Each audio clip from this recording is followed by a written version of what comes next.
The magazine we're reviewing today is Positive News, which is an independent, constructed news journalism magazine released once every 3 months.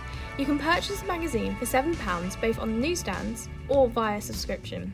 Having looked over this magazine, the 3 words I would use to describe Positive News are organised, informative and inspiring. Although they have a positive focus, as their editor's note in this particular issue explains, Positive News is not about promoting toxic positivity, but instead about finding the positives while also acknowledging and tackling the negatives. The magazine starts off with an advert of an eco-friendly spirit, a part of Positive News' brands of inspiration, which really sets the tone of the magazine as what follows focuses on environmentalism and sustainability in this issue. I really like how the first page is them promoting their subscription. It looks quite like a second title page, but this time, rather than for a specific issue, it's for a whole brand. The bright, bold colour behind it stands out and really oozes brand confidence. The first page after the contents is a visually striking photograph of an amputee football player who appears to be floating in the sky. The news story highlights the need to hear the good news stories out of Africa, and I do believe Positive News does a really good job of presenting a range of stories from all over the world. In the news and brief section, I found that the smaller news articles worked the best. They kept my attention and delivered their news briefly, and appealed more to me as a read than the longer articles because of how busy those pages were. I particularly enjoyed the 3 Good Things page which comes at the front of the magazine, as the 3 stories of inspirational individuals it featured did really inspire me, and made me want to keep reading and further explore the magazine to find similar inspiration.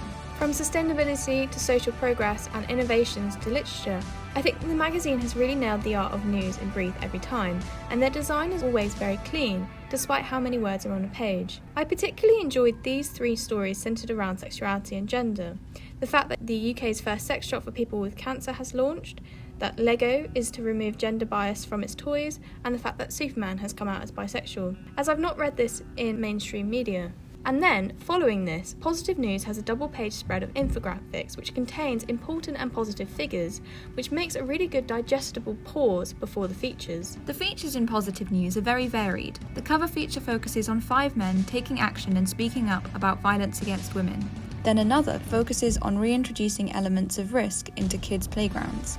From scientific pioneers to embracing boldness to fast homeware to bicycling, Positive News has it all. I really enjoyed reading the Slow Home feature, which focuses in on fast homeware and alternatives to this. Often we discuss fast fashion rather than fast homeware, so it's an interesting take, and design-wise, the photos resembles a catalogue which provides a nice break after heavy reading. Positive News also has many smaller sections, such as The Rewrite, Silver Linings, and For the Love of.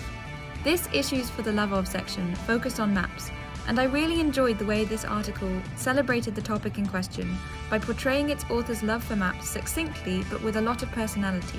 Finally, it's also worth mentioning that the advertising in Positive News is basically its own section, labelled Brands of Inspiration. The fact that Positive News clearly has a close relationship and understanding of the brands which advertise with them gives confidence to the magazine and to its readers. The clean design of Positive News really makes it stand out. The first few pages are designed quite like a newspaper, so there is a lot of text, but that's what's wanted by its readers, and its appealing magazine design makes it more than a broadsheet newspaper dedicated to positive stories. Its features then also take on a very different, more spacious design, and use colour and photography well to break from the text-heavy news section which preceded them. Yes, I think Positive News uses colour and pull quotes really well. I also really like the photography. Although the print is matte, the colours in the photography still pop, as the photos have been clearly adjusted to deal with the effect of matte print. The photos, by and large, always connected me effectively to the subject content and regularly drew me to read the articles they were representing. I wasn't, however, a fan of the contents page. It looked very pretty, but I didn't feel like it advertised the contents of the magazine very well. Page numbers were the most visible element, then the general section title, and only then the actual topics of the articles in question. I think it would be far quicker to flick through and find the articles themselves to find out what's in the magazine than to look through the contents page. I also thought that the magazine was let down by a couple of really strange design choices. 2 lonely subheads existed in separate parts of the magazine which didn't fit in well with the articles at all. However, overall, I think I would choose to pick up Positive News from a newsstand. There's a lot of content to read here, and although when browsing it all at once it can seem a bit much, its 3-monthly turnaround leaves readers plenty of time to read each section and appreciate all of its content eventually.